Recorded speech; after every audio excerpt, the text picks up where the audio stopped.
So hello mga manay, welcome to our kitchen. So dahil close na kami at ang oras neto ay mga nasa mag-11 PM na, at gagawa tayo or magbe-bake tayo ng kasaba.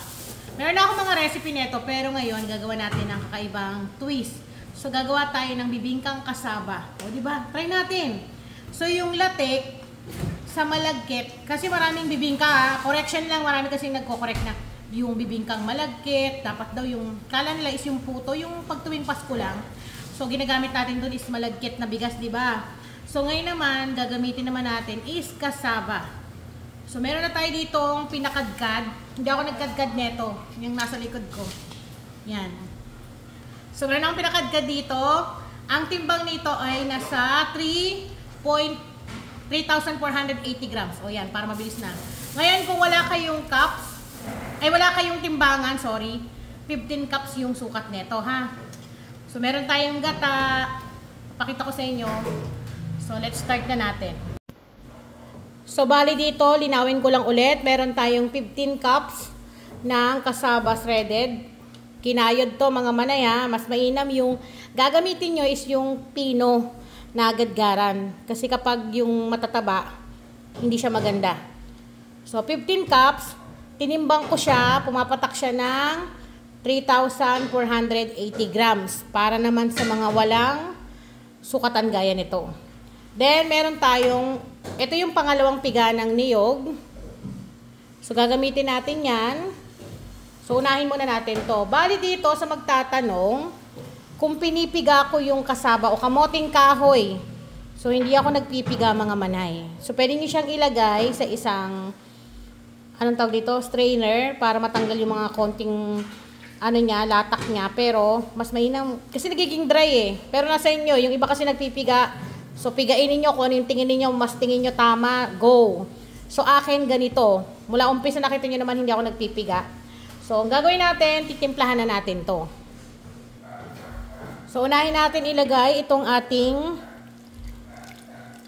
coconut milk o pangalawang piga ng niyog.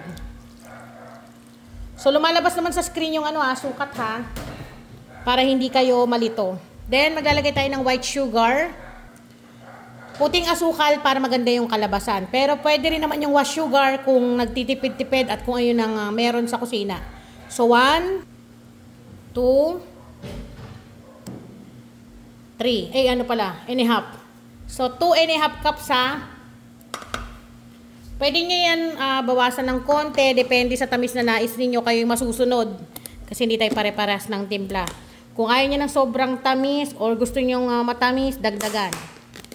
Ganun lang kasimple. Then maglalagay tayo dito ng asin para hindi siya nakakaumay. Konting-konti lang, mga half teaspoon lang. So syempre dahil mabait tayo ngayong unang taon, gagamit tayo ng Angel. So, gagawin nating dalawa para sobra-sobra yung bait natin. Hindi ka sure ngayong taon. Ayan. So, dalawang lata na, ang sukat ito is 410 ml. Yan. Angel. Hoy, Angel. Gumalaw ka. Lumipad ka pala. Charot. So, maglalagay din tayo ng 4 na pirasong itlog. Then, vanilla. Yan, konti lang. Mga 1 teaspoon lang. Pagkatapos natin mailagay lahat, saka natin yan halu-haluin. So, make sure ninyo na nadudurog yung itlog. So, kung meron kayong naririnig na ingay, huwag nyo na lang pansinin yun kasi naglilinis kami ngayon. Naguhugas na sila ng pinggan. Sila pala. Ako lang pala dito. Yan. So, haluin lang natin. Pwede rin po kayong pamalit ninyo dun sa asukal na nilagay natin. Condense. Kung gusto nyo, kung medyo may pagka luwag-luwag tayo, mas malaki-laki ang budget, pwede yung condensed milk. So mga 1 kalahati nun, pwedeng-pwede na yun. Pero, mas mainam, tikman nyo. Kapag tingin ninyo kulang dagdagan. Huwag munang lahatin yun. Kasi mamaya sobrang tamis naman, tapos sabihin ninyo, hindi na makain sa tamis. So, tansya-tansyahin nyo rin. Pero masarap yung may condense mga manay. Kung meron kayo, mas mainam na ganun gamitin ninyo. So, haluin ko lang to. Yung iba naglalagay ng food color para buhay na buhay, pero sa akin kahit wala naman yung, walang kulay nun, pwedeng-pwede na eh. Kailangan ma-absorb niya yung liquid na nilagay natin maging pantay para walang part na matigas. So kailangan mahalo ng maigi. Marami na to itong ginawa natin Yung ano nga pala yung 3,480 grams, ayun po yung wala ng balat Baka mamaya timbangin niyo yung kamoting kahoy ng may balat.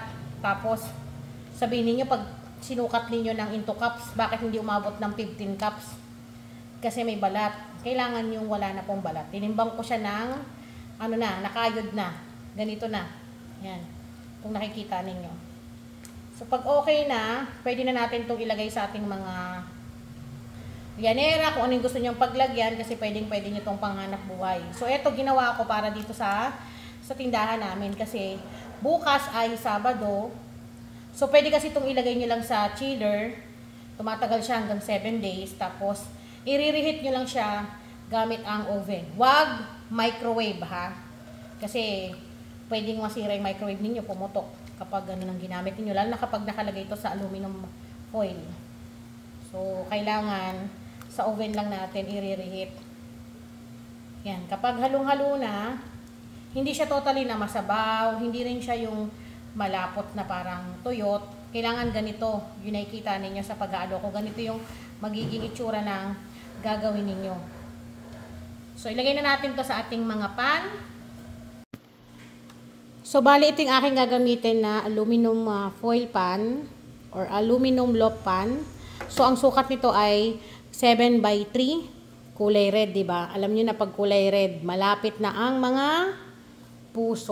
Kahit January pa lang tayo, advance tayo mag-isip. Hindi naman natin ito mapabuti nandyan ng February.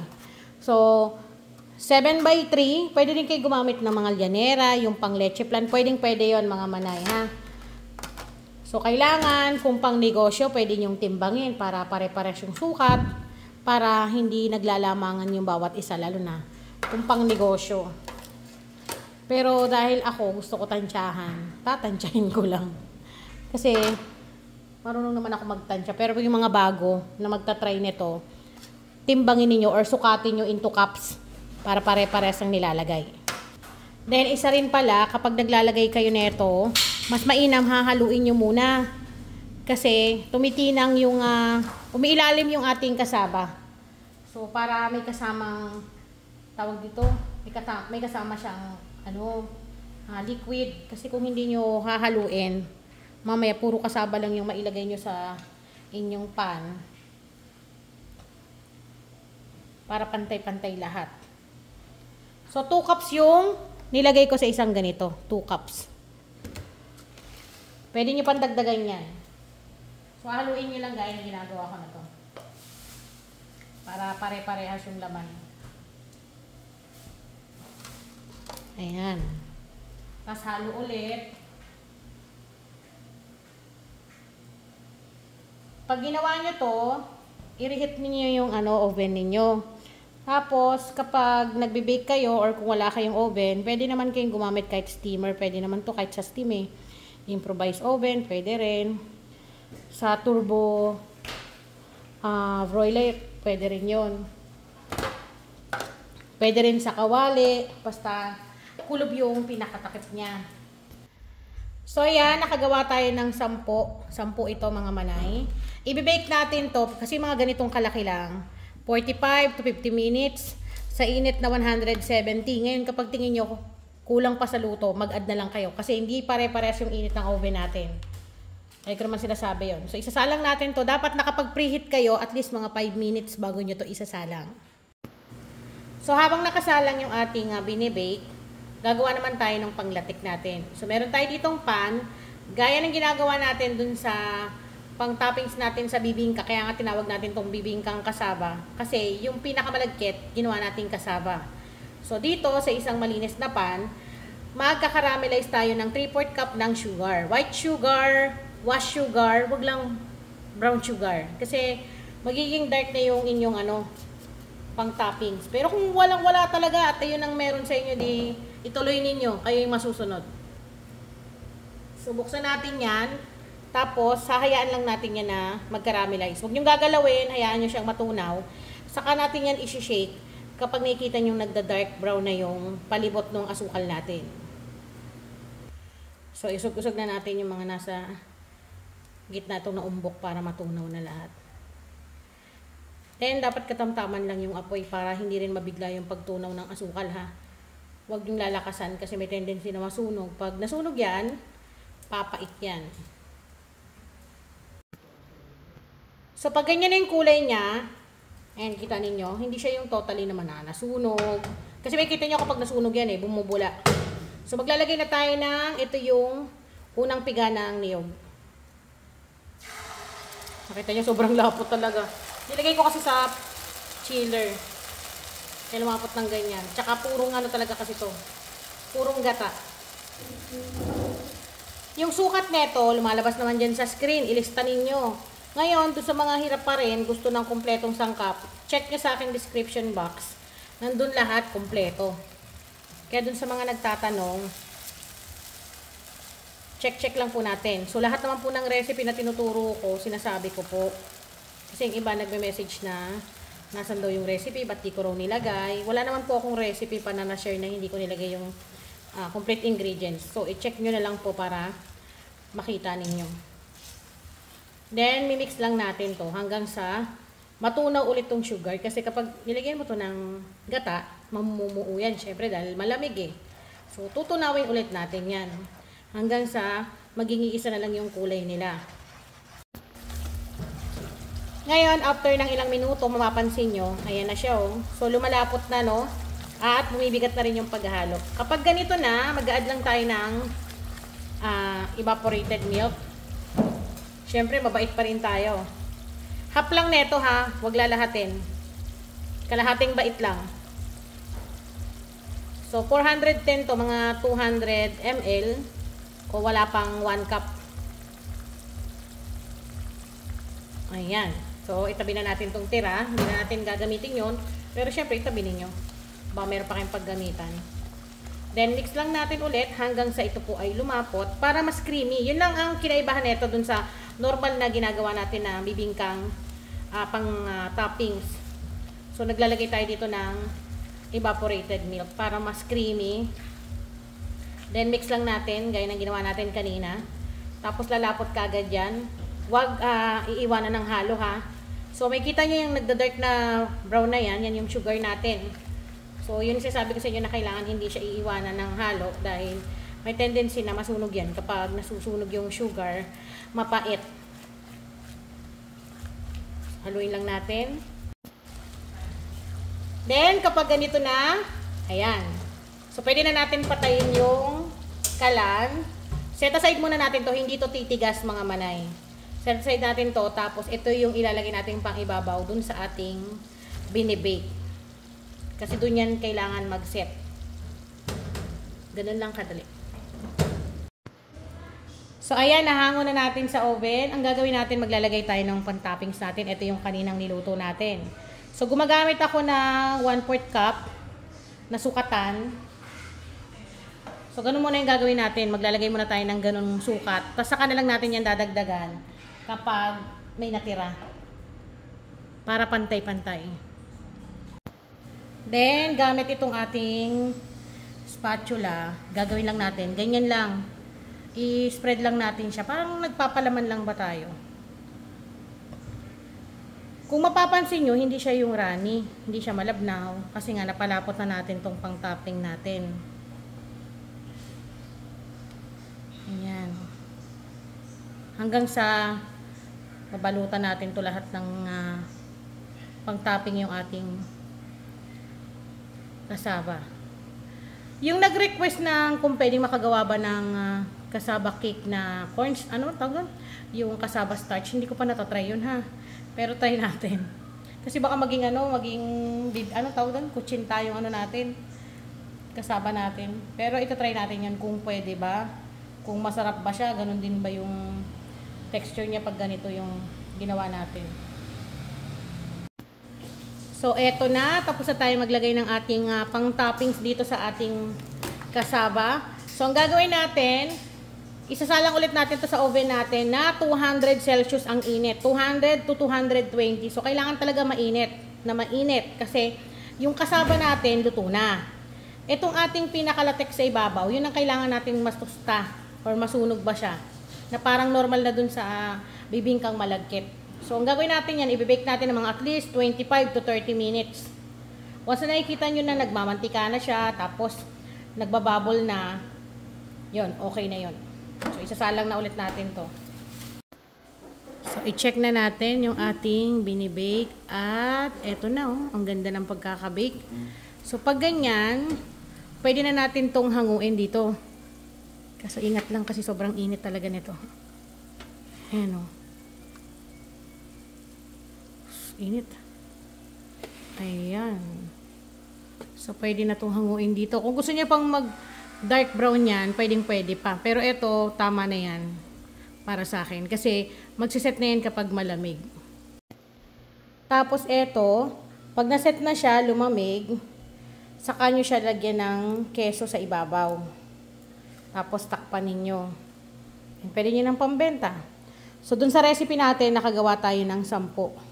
10 ganyan kalalaki na 7x3. So, hindi pare-parehas yung bawat presyo ng mga nabibili natin sa palengke. Kaya, mas mainam na matuto tayo mag-costing. Lagi ko naman sinasabi yan sa inyo. Para maiwasan na malugi kayo. Ayan o, nag-set na siya. Ang bango. Amoy na amoy mo talaga yung gata. So, gagawin natin dito, hayaan natin to. Bukas ko na to babalikan. Kasi, matagal pa to lalamig. Para kinabukasan, lalagyan natin ng cheese. Then, pwede na natin yan iserve. So, ayan, umaga na. Kaya naman, tatapusin na natin yung ating trabaho na ginawa kagabi. Bali, nabawasan na to ng isa. So, alam niyo na. Ay, dalawa pala. Dalawa yung nabawas dyan. So, lalagyan lang namin to ng cheese sa ibabaw. So, sa paglalagay ng keso, nasa inyo kung gaano karami. Tapos, optional din naman to. Kung ayaw nyo maglagay ng cheese, pwede. Ito kasi, pang ano to eh, pang balance. Para hindi rin nakakaumay. Although hindi rin naman ganun katamis itong ating kasaba.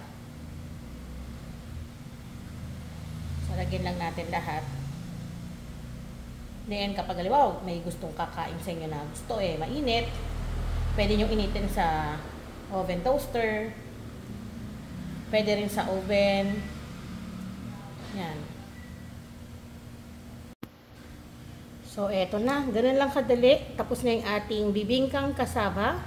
So, pwede na natin itong tikman. Titikman ko ulit. So, eto na. Titikman na natin. Ako lang pala. Kahit wala itong keso, eh, masarap to. Ayan o. Ayan.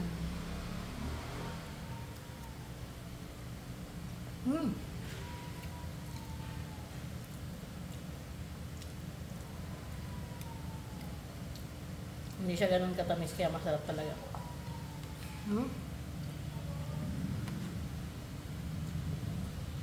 So, bali ito po ay available sa aming store. 150 ko to binibenta. Ang ganito. Sobrang laki na. Ayan. So, ayun lang mga manay. Sa mga gusto mag-order, bumili. Punta lang po kayo sa aming store, Lunach Cafe, PM nyo. Pwede kayo magpa-reserve nito.